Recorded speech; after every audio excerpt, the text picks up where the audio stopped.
पारा शिक्षकों, रसोइया और तमाम संविदा पर काम करने वाले लोगों के पक्ष में जो माले के द्वारा प्रतिवाद मार्च किया गया है, उस प्रतिवाद मार्च की अध्यक्षता कर रहे साथी राजेश यादव जी और हमारे इस कार्यक्रम में उपस्थित कॉमरेड विनोद कुमार सिंह जी, जमुआ के साथी अशोक पासवान जी और तमाम जिला कमेटी, राज्य कमेटी और प्रखंड कमेटी और तमाम प्रतिवाद मार्च में आए हुए तमाम साथियों और पत्रकार मित्रों और गिरिडीह के वासियों। साथियों, आज आप देख रहे हैं कि भारतीय जनता पार्टी के जो मुख्यमंत्री हैं श्री रघुवर दास जी, वो 15 नवंबर को किस तरह से पारा शिक्षकों और रसोइया के ऊपर में लाठी चार्ज करके और जेल में डाल देते हैं। इससे पता चलता है कि भारतीय जनता पार्टी को, इनके मुख्यमंत्री को लोकतंत्र पर भरोसा नहीं है, इनको भरोसा है पुलिस पर और लाठी और गोली पर। और इसलिए आज आप देख रहे हैं कि पूरे देश के अंदर में जहां जहां पर भी मोदी सरकार के खिलाफ में आवाज उठ रहा है, वहां पर लाठी और गोली चल रही है। हजारों लोगों को जेलों में डाल दिया जा रहा है। और ये फासिस्टवादी सरकार आज जब गरीबों को रोजी रोटी नहीं दे पाया, अच्छे दिन नहीं ला पाया, 15 लाख रुपया खाते में नहीं दे पाए, भ्रष्टाचार को खत्म नहीं कर पाए, तो आज 4.5 साल के बाद में फिर से धर्म के नाम पर, मंदिर निर्माण के नाम पर इस देश को बांटने की साजिश चल दी है। साथियों, इस भारतीय जनता पार्टी को समझना होगा, इस देश में सबसे झूठ बोलने वाली पार्टी, सबसे झूठ बोलने वाला प्रधानमंत्री कोई देश में है तो वो नरेंद्र मोदी है। और सबसे बड़ा अधि पूंजीपतियों का दोस्त है तो नरेंद्र मोदी है। आपने देखा कि किस तरह से राफेल घोटाला में नरेंद्र मोदी जी ने आपको अनिल अंबानी को छूट देकर के 30,000 करोड़ रुपया का इस देश की जनता को, आपको जो सो किस तरह से चुन्ना लगाने का काम किया। और आज ये मोदी जी कह रहे हैं 2022 के लिए मौका दीजिए।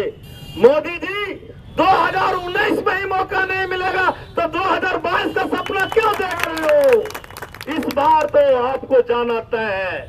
आपने जीएसटी लाया, आपने नोटबंदी लाया, इस देश की अर्थव्यवस्था को तबाह कर दिया। आज ये मोदी जी अमेरिका के इशारे पर नाच रहा है। ये अमेरिका का सबसे बड़ा दलाल है पूरी दुनिया में। और इसलिए साथियों, आपको तमाम इस देश के किसान, मजदूर, नौजवानों को, इस देश के अकलितों को, दलितों को, आदिवासियों को इस बार मोर्चा लेना होगा और इस मोदी सरकार को हराना होगा।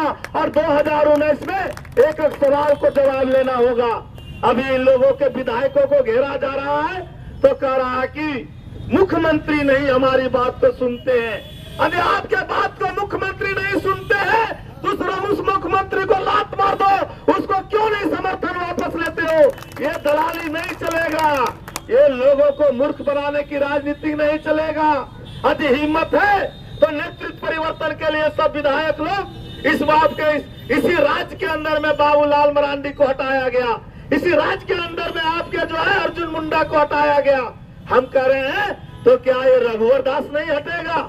इसलिए दलाली करना बंद करो और झारखंड के पारा शिक्षक का सवाल हो, रसोइया का सवाल हो, आंगनबाड़ी का सवाल हो, रोजगार का सवाल हो, रोजगार सेवक का सवाल हो, सभी सवालों पर रघुवर दास को जवाब देना होगा।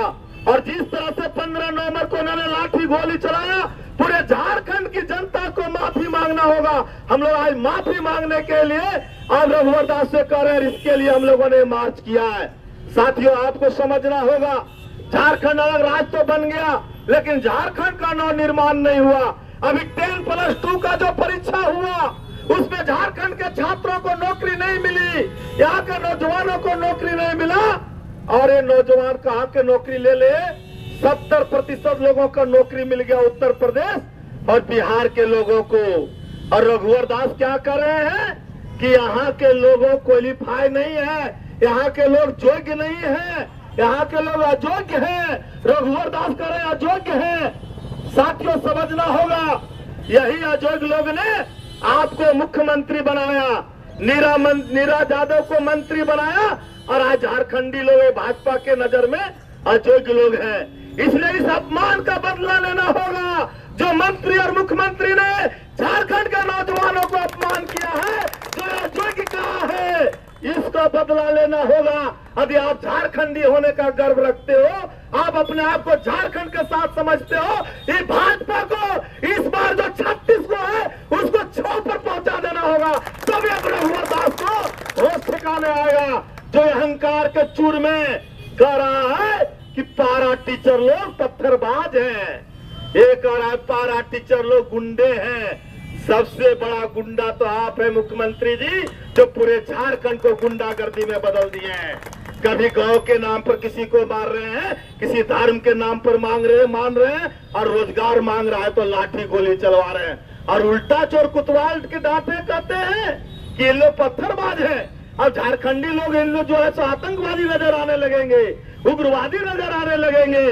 ये चलने वाला नहीं है और इसलिए गांव गांव में जाना है और रघुवर दास और आपके मोदी सरकार को हटाना है।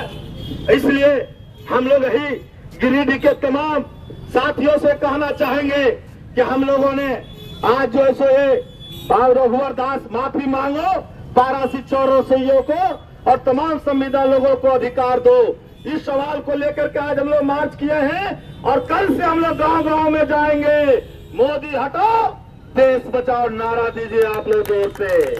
मोदी हटाओ देश बचाओ, देश बचाओ, देश बचाओ, हटाओ झारखंड बचाओ, झारखंड बचाओ, झारखंड बचाओ, भाजपा हटाओ झारखंड बचाओ, झारखंड बचाओ, झारखंड बचाओ, मोदी हटाओ देश बचाओ, देश बचाओ, देश बचाओ। रघुवर की गुंडागर्दी नहीं चलेगी, नहीं चलेगी, नहीं चलेगी। लाठी गोली की सरकार नहीं चलेगी, नहीं चलेगी, नहीं चलेगी। लाठी गोली चलाने वाले रघुवर दास माफी मांगो, माफी मांगो, माफी मांगो। रघुवर दास माफी मांगो, माफी मांगो, माफी मांगो। पारा शिक्षकों रसोईया की मांग को पूरा करना होगा, करना होगा, करना होगा। झारखंड को लूट का राज नहीं बनने देंगे, नहीं बनने देंगे। इनकलाब जिंदाबाद, जिंदाबाद, जिंदाबाद।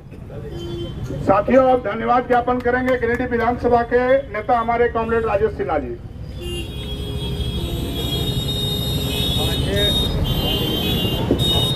आज के इस मार्च में